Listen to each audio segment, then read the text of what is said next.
The stories of Mahabharata, retold by Sudipta Bhaumik.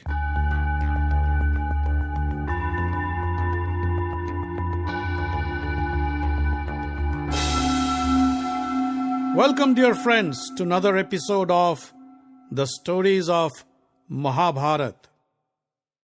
In the last episode, we heard how Savitri brought back her husband Satyavan to life from the clutches of death.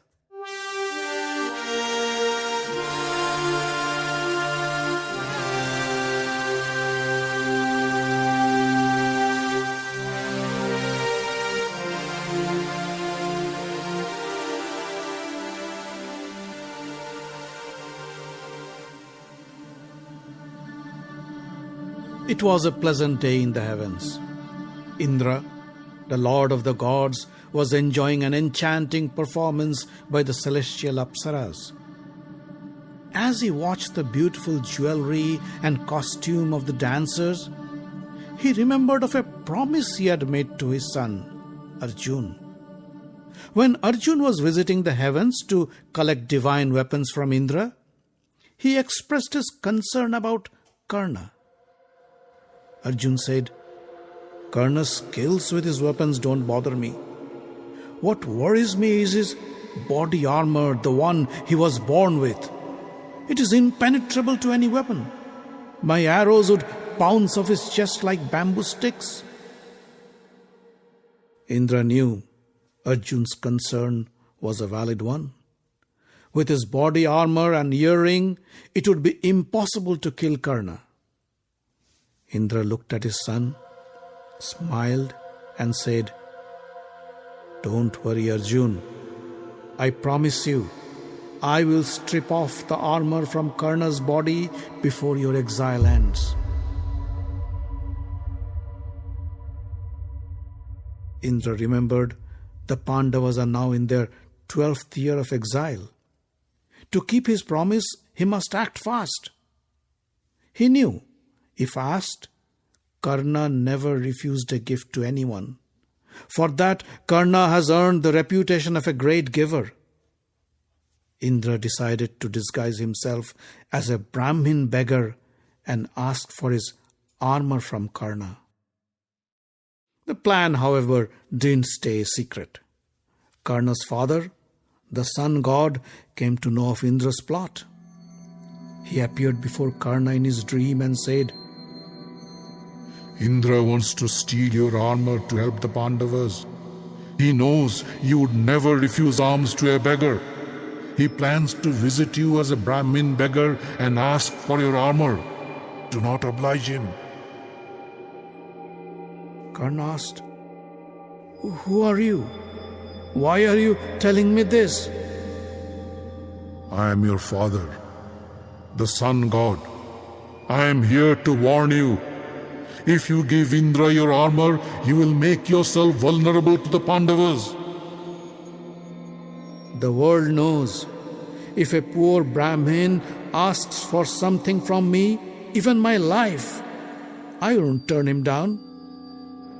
I know, if I give away my armor, it would help the Pandavas. Still, if Indra begs for my armor, I will grant him his wish. The king of the gods may not care for his honor, but I do. The sun god tried his best to dissuade his son, but Karna was adamant. In his sleep, Karna said, "Lord, please do not worry for me. I have been trained by the great Parashuram and Drona, and I won't let it go in vain. Even if Arjun thinks himself to be as powerful as Kartyavirya, I will defeat him." The sun god knew it was futile to try any further. He said, "Well, then at least listen to this advice. In return for your armor, ask Indra to give you the deadliest, infallible weapon that would destroy any target on whom it is aimed." Karna agreed.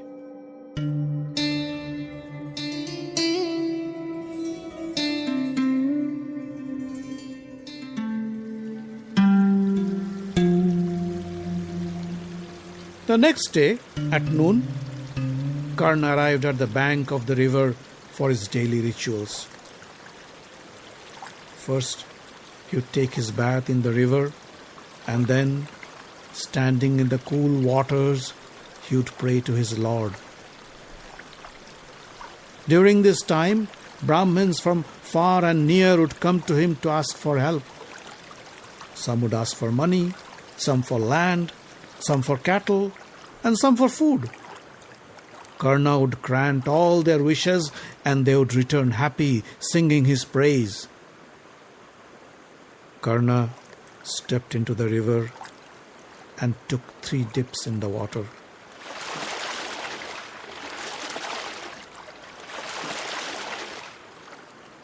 As he rose from the water and shook his head, water droplets ran down his chest. Karna wiped off the water from his chest. He felt the steel-like armor inside his skin. He remembered the dream and his father's warning. A faint smile surfaced on his lips. He closed his eyes and with folded palms, he prayed to Sun.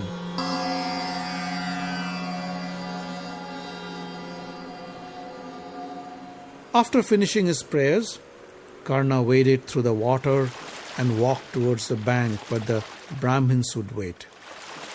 Any other day there would have been a long line of favor seekers, but that day only one Brahmin stood waiting.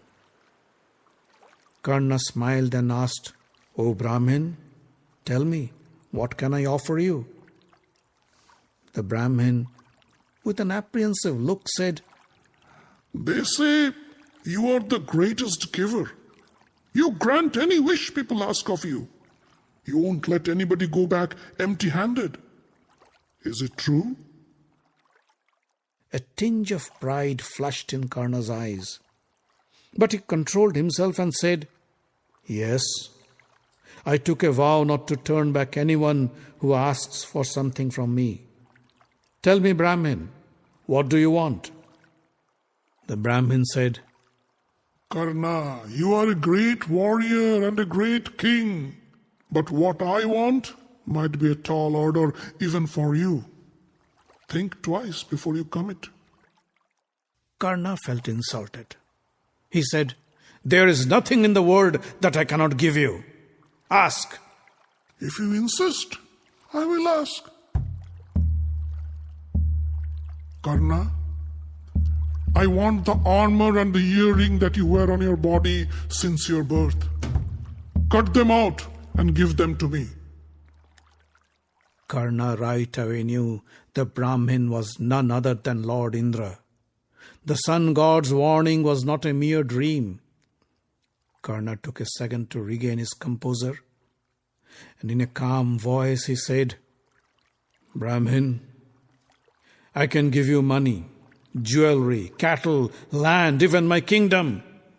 But how can I give you my armor? They are part of my body and they make me invincible. Ask for anything else and I won't disappoint you." I told you to think twice before you commit. I want nothing else. If you can't give me what I asked for, I will go back.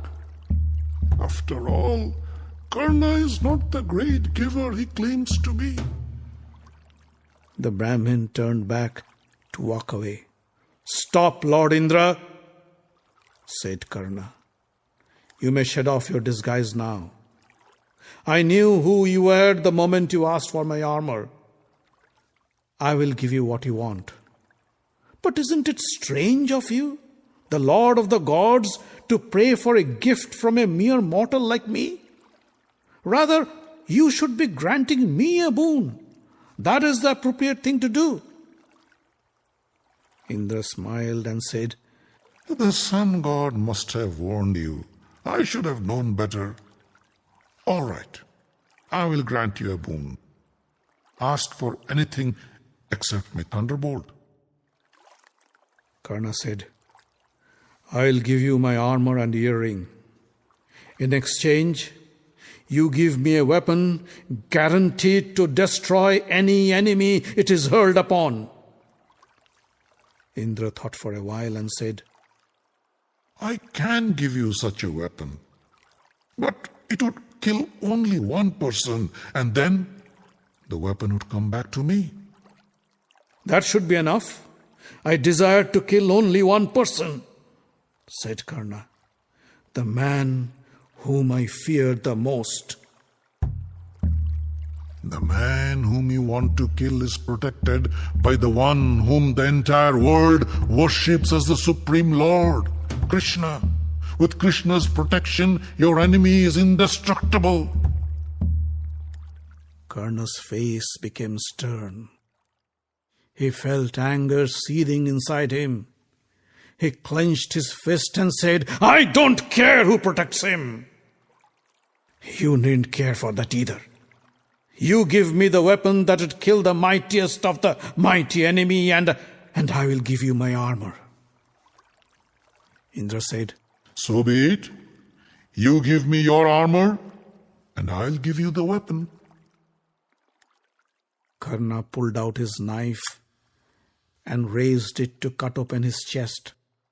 But before the knife touched his skin, he stopped and said, Lord Indra, I will cut open my chest and give you my armor. I will cut off my earrings from my ear. But you must ensure that my body doesn't get deformed. I assure you, there will be no trace in your body. Karna plunged the knife inside his chest, and with a slow but firm move, he cut open the skin and pulled out the armor.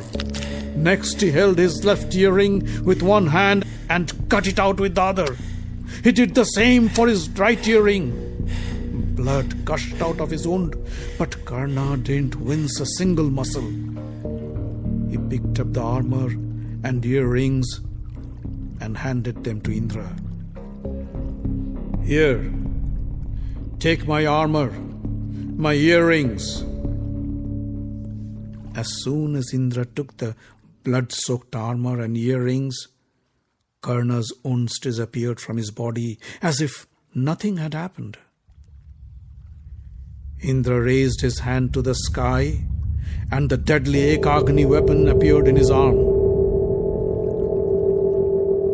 Indra gave the weapon to Karna and said, Karna, here is the Ekagni weapon you asked for. Remember, you can use it only once.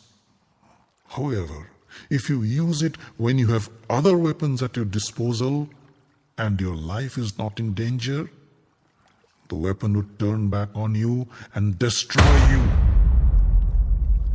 Karna picked up the weapon and said, Don't worry.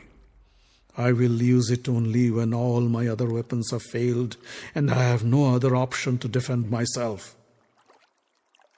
Indra took the armor and earrings with him and left. Karna walked to his chariot, gently placed the Ekagni weapon in his quiver and said, Arjun, now you cannot escape me. Your father has handed me your death warrant. Enjoy the limited time you have on this earth. He mounted the chariot and sped towards Hastinapur to give Duryodhan the good news.